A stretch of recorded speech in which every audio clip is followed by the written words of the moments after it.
Hello everyone, आप सभी का हमारे चैनल पर स्वागत है। आज की इस वीडियो लेक्चर में हम class 11th English annual examination 2025 के एक नए क्वेश्चन पेपर को यहाँ पे हम देखेंगे और आज इस पेपर को यहाँ पर हम डिटेल्स में सॉल्व करने वाले हैं। सबसे पहले यहाँ पर सेक्शन ए में आएंगे तो रीडिंग के अनुसार यहाँ पर हमें एक पैसेज दे रखा है और इसी में से यहाँ पर हमें आंसर राइट करना है। पैसेज को हमें यहाँ पे अच्छी तरह से यहाँ पे हमें रीड कर लेना है। जैसे यहाँ पे दे रखा है, I bought 1 tiny basket for a few annas. Annas का मतलब होता है 1 आना, 2 आना, 3 आना, इस तरह से। आई बॉट मैंने खरीदा, 1 टिनी का मतलब एक छोटा सा, बास्केट का मतलब होता है टोकरी, फॉर अ फी आनेज कुछ आने में। मैंने कुछ आने में एक छोटी टोकरी खरीदी। Another fruit basket for a bit more, थोड़े ज़्यादा पैसे में एक और फलों की टोकरी खरीदी। ठीक है, अ बिट मोर का मतलब होता है थोड़े ज़्यादा पैसों में। इसके बाद a beautiful waste paper basket for a rupee, एक सुंदर रद्दी कागज़ की टोकरी 1 रुपये में। यानी यहाँ पे मैं बता रहा है लेखक कि a beautiful waste paper, waste का मतलब होता है रद्दी या ख़राब, पेपर का मतलब कागज़, बास्केट का मतलब होता है टोकरी। 1 रुपये में एक सुंदर रद्दी कागज़ की टोकरी खरीदी। ठीक है, देखिए 1 आना, 2 आना, 3 आना में क्या क्या मिल रहा है। इसके बाद two lovely sewing basket for a rupee, 1 रुपये में एक सुंदर सिलाई की टोकरी। सेइंग का मतलब होता है सिलाई की, बास्केट का मतलब होता है टोकरी। अ फी फैंस फॉर एन आनेज और 2 अ पीस, कुछ पंखे या 2 पैसे। इसके बाद यहाँ पर क्या करें, माई एम्स का मतलब होता है मेरी भुजाएं वर फिल्ड, भर गई थी। And I had spent not 50 cent, और मैंने 50 सेंट भी खर्च नहीं किया था। यानी इतने में ही सामान मिल गया जबकि उसने 50 सेंट भी नहीं खर्च किया। तो इस तरह से हमें सबसे पहले पैसेज को अच्छी तरह से यहाँ पे हमें रीड कर लेना है। क्वेश्चन इसमें किस तरह से पूछा गया है। पहला क्वेश्चन यहाँ पे दे दिया है, what did the writer by from the little children, लेखक ने छोटे बच्चे से क्या खरीदा। इसका आंसर यहाँ पे क्या हो जाएगा, यहाँ पर हम देखेंगे तो पैसेज में राइटर बॉट, यहाँ पे राइटर लगा देंगे। राइटर बॉट 1 टीनी से लेकर अ रुपी, यहाँ तक ये इसका आंसर हो जाएगा फर्स्ट वाले का। इसके बाद क्वेश्चन नंबर सेकंड यहाँ पे दे दिया है, how much money did the writer spend in buying basket and other articles, लेखक ने टोकरी खरीदने में कितना पैसा खर्च किया। तो यहाँ पर अभी हमने पढ़ा था कि उसने टोकरी खरीदने में 50 सेंट भी खर्च नहीं किए थे। तो इसका आंसर क्या हो जाएगा, यहाँ पर I had spent not 50 cent, यहाँ से लेकर यहाँ तक सेकंड वाले का ये आंसर हो जाएगा। इसके बाद क्वेश्चन नंबर थर्ड यहाँ पे दे दिया है, वाई डज द राइटर से ही वाज अ प्रिजनर, लेखक ने क्यों कहा कि वह कैदी था। तो इसका आंसर यहाँ पे क्या हो जाएगा, यहाँ पर देखेंगे तो आई वाज अ प्रिजनर से लेकर यहाँ से लेकर अनेबल टू मूव तक, ये इसका आंसर हो जाएगा। क्वेश्चन नंबर 4 दे दिया है, who impressed the writer very much and how, लेखक को किसने बहुत प्रभावित किया और कैसे। इसका आंसर यहाँ पे क्या हो जाएगा, सी वाज एन अर्नेस्ट से लेकर यहाँ से लेकर यहाँ पे हम देखेंगे तो हॉट तक, यहाँ तक ये इसका आंसर हो जाएगा। क्वेश्चन नंबर 5 यहाँ पे दे दिया है, which word in the passage means pleaded, गद्यांश में किस शब्द का अर्थ प्लीडेड है यहाँ पे हमें बताना है।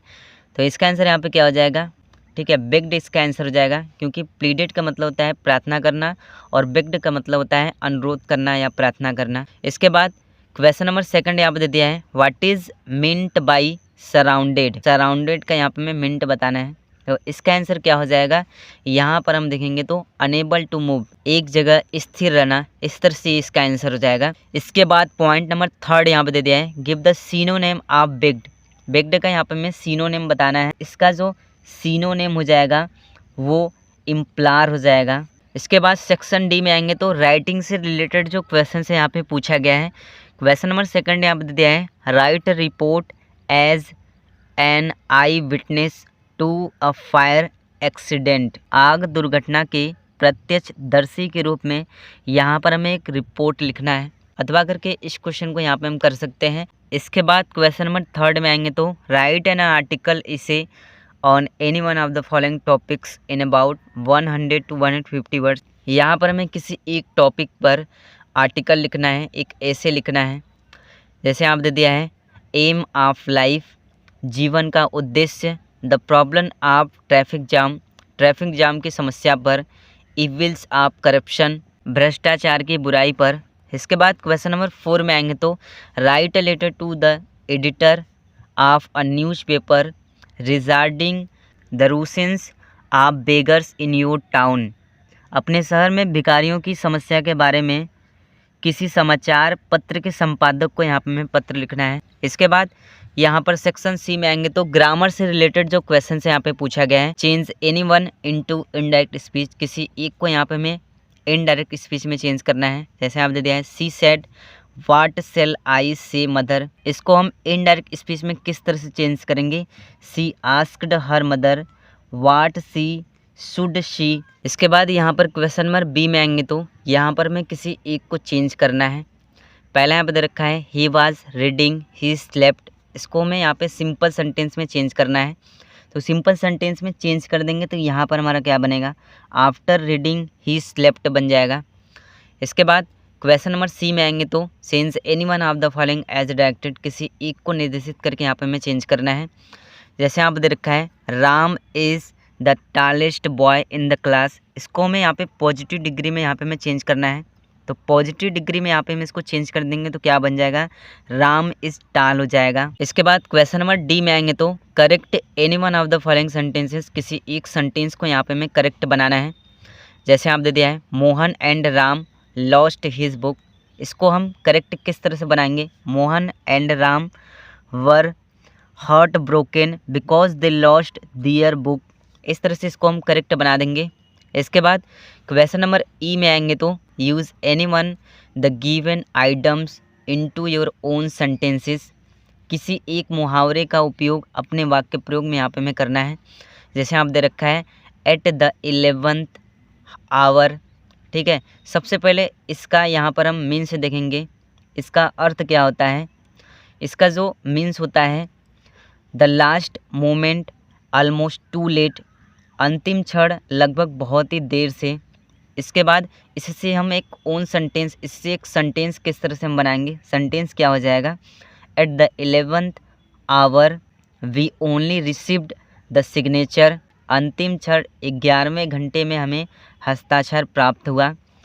इसके बाद क्वेश्चन नंबर एफ में आएंगे तो use any one of the given phrasal verbs in your own sentences, दी गई वाक्यांश क्रियाओं में से किसी एक का अपने वाक्य प्रयोग में यहाँ पे हमें करना है, ठीक है। किसी एक को यूज़ करना है। जैसे आप दे रखा है सिट ऑन, इससे हमारा एक सेंटेंस क्या बन जाएगा, I open the gate and was immediately sit on by a large dog.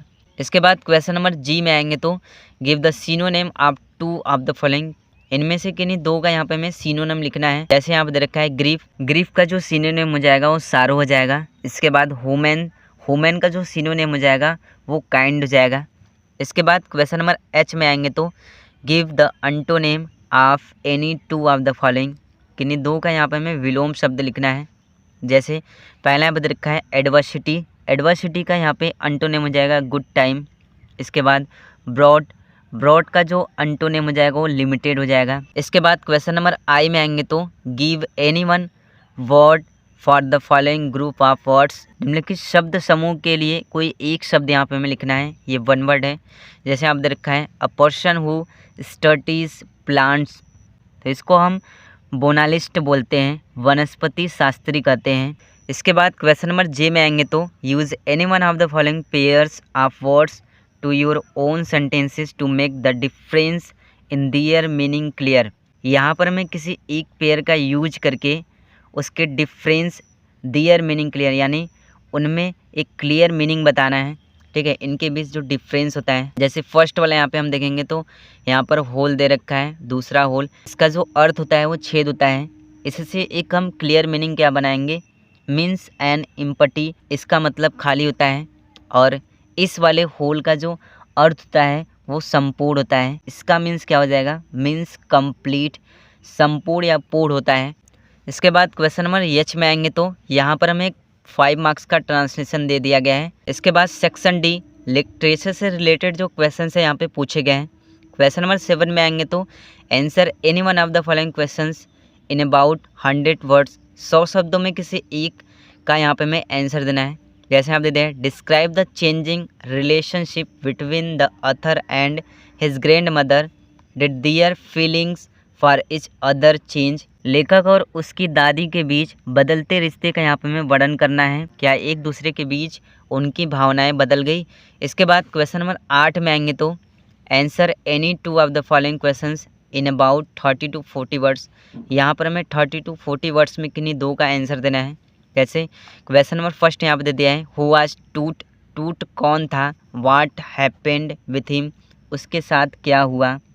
टूट वाज एन इजिप्शियन फेरो, टूट एक मिस्र का फिरौन था। इसके बाद क्वेश्चन नंबर बी दे दिया है what did Quinton do to Mary with painter's daughter. Quinton ने चित्रकार की बेटी से शादी करने के लिए क्या किया।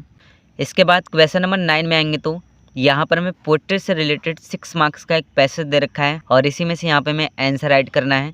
जैसे यहाँ पे दे रखा है why did she laugh at the snapshot, वह स्नैपशॉट को देखकर क्यों हंसी। इसका आंसर यहाँ पे हम देखेंगे तो सी से लेकर द बिच तक ये इसका आंसर हो जाएगा। ठीक है, इस तरह से इसको हमें कर लेना है। इसके बाद क्वेश्चन नंबर 10 में आएंगे तो right the central idea of any one poem of the following. किसी एक पोएम पर यहाँ पे हमें सेंट्रल आइडिया लिखना है। जैसे the voice of the rain. The voice of the rain central idea की वीडियो मैंने पहले से अपलोड कर रखी है, चैनल पर आप देख सकते हैं। क्वेश्चन नंबर 11 में आएंगे तो यहाँ पर हमें किसी एक का आंसर देना है। जैसे आप देते हैं what was the problem of mister Pearson, how did she think to solve it. Shrimati Pearson की समस्या क्या थी, उन्होंने इसे हल करने का क्या उपाय सोचा। इसके बाद क्वेश्चन नंबर 12 में आएंगे तो यहाँ पर हमें किसी 2 क्वेश्चंस का आंसर देना है। 4 मार्क्स का क्वेश्चन यहाँ पे पूछा गया है। जैसे पहला यहाँ पे दे दिया है what is the weakness of mister Pearson. Shrimati Pearson की कमजोरियाँ क्या थी, यहाँ पर हमें इसका आंसर देना है। तो इस तरह से क्लास इंग्लिश एनुअल एग्जामिनेशन 2025 के क्वेश्चन पेपर में जो क्वेश्चन से पूछे गए हैं। वीडियो पसंद आए तो वीडियो को लाइक कर दीजिएगा, साथ ही हमारे चैनल पर नए चैनल को सब्सक्राइब कर दीजिएगा।